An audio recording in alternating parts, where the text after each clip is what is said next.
Hey, what's up, guys?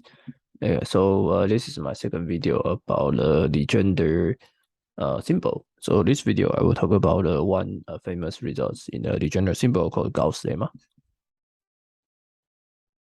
Although this lemma has like very deep version like in the cyclotomic integer algebra and number theory. But this video let's focus on the simple one because I want to connect to the Legendre symbol. So previous that we have defined the Legendre symbol. AP means that quadratic residue, right? Means that if 1 means that x squared equals to a mod p has solution, or -1 has no solution, and the 0 means that p divides a. Okay, in the previous video that I spoke about the Euler criterion using the Wilson theorem, so you can easily prove Euler's criterion. Tell you that the one way to calculate a p is just -1 p minus 2 divided by a p minus 1 divided by 2 mod p. And then you can check that this is always plus or minus 1 due to the Fermat Little's theorem. Okay, so now so let's talk about Gauss lemma. Okay, because Gauss lemma is like a simple way, one version of this reciprocal formula that I will prove in the future. But in this video, let's focus on the simple Gauss lemma. I will hope you guys subscribe to my channel. So let me just talk about statement. So statement is very simple, right? Statement says that let's say R prime, let's say we take R prime P, and then we have A is co-prime to P. So P do not divide A. Then let's consider the following set. Consider like A to A, 3A up to P minus 1 divided by 2A. Okay. Okay. So you can define a set. You can define n to be the number of, let's say this is the set S. Okay, so they are all different, right?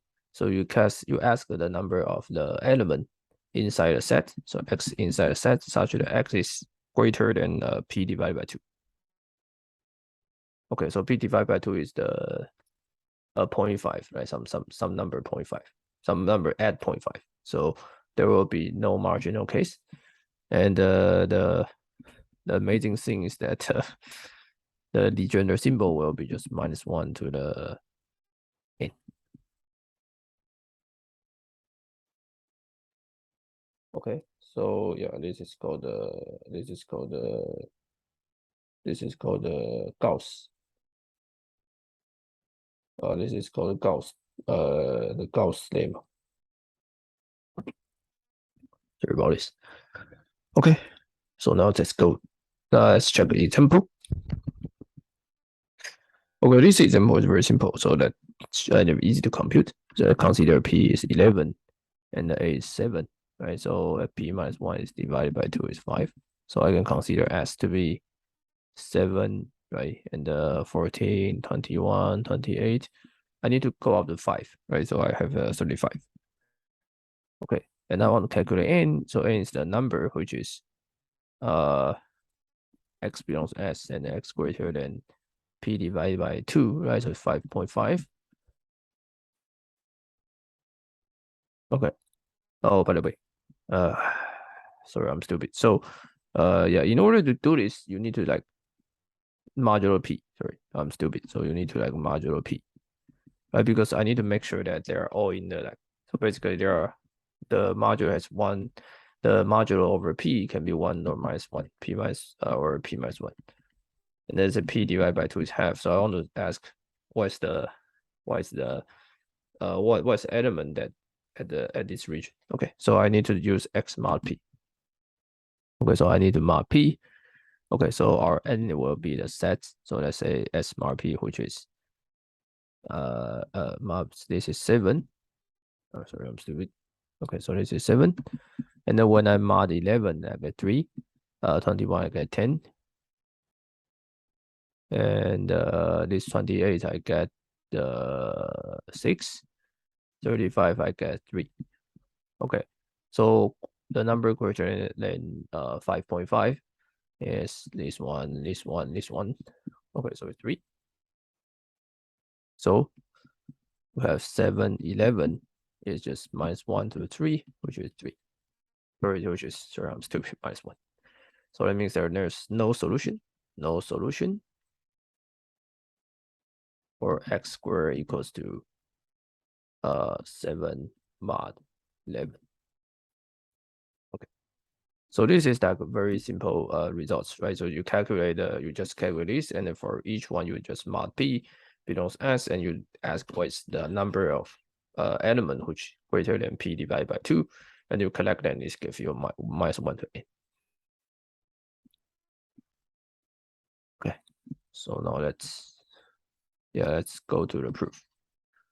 Okay, so proof basically use the Gauss using the Euler theorem, and the proof is really weird, so very hard to think of. Okay, so let's consider the a to a of the p minus 1 divided by 2a in mod p. So consider fp is a field. Okay, so I calculate the z defined to be the Euler product. So I get a to a up to p minus 1 divided by 2a. Okay, so it's a p minus 2 divided by 2, and then 1, 2, 3 up to p minus 1 divided by 2. Okay, so this is the direct calculation, right? So this is in FP. Okay, now I can consider a more weird calculation. So I can define an absolute value of x divided by x when x is from 1 to p minus 1 divided by 2. So remember, this is 1 and p minus 1. So this point is p minus 1 divided by 2. Okay, so I define an absolute value for this if x is here, and I divide p minus x if x is greater than this. Okay, so basically this just tell you that if x is greater than p minus 2 divided by 2, then I just use p minus x and store it back. Okay, hopefully you can understand what I'm saying. Or you can just use this. Okay, so if you have any number here, then I use p minus x to throw it back. Okay. Okay, so one weird thing that you can think of is that if you do this right, you can.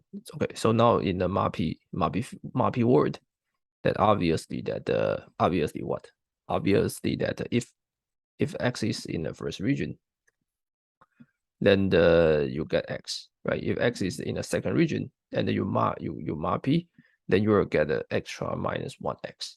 Okay. Okay. So what this means? What this mean? What? Okay. So this means that if you calculate z in terms of this, then you can calculate a, right? You can calculate this z, right? You take a to be absolute value. If a is in the first region, then you don't do anything. If a is in the second region, then you add 1 minus 1. You add 1 particular minus 1. Okay, so you can get 2a of the p minus 1 divided by 2a. And you need to ask -1 to n, where n is the number which is out in this region. Okay, as well I just said. Okay, in FP. Okay, so now these two should be the same, right? In FP. Okay, so what's the amazing thing? The amazing thing is that this a to a p minus 1 divided by 2a are all in this region, and they're exactly p minus 1 divided by 2 number of them. Okay, so that means a to a 3a of p minus 1 divided by 2a are just p minus 1 divided by 2a are just permutation of 1, 2, 3 up to p minus 1 divided by 2. Okay, and it's very easy to see that this must be a case. Okay, you cannot have two of them which is be the same. Just you. So what I mean is that you cannot be. There is no possibility. There is a maybe MA here and NA here, and after this transition, then MA equals to NA. The reason is that if you have such case, Okay, that means that okay, so you can you can check that okay, so let's try to see why this is true. So what I want to say is that since I want to claim that since I want to claim that this a to a3a up to p minus 1 divided by 2a in the sense of this absolute value, they're just permutation of 1 to 3 up to p minus 1. I need to guarantee that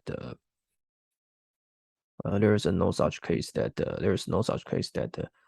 if NA is here, I mean if NA is mod P is here, and I use this P minus 1x and go back to previous one, it become another MA.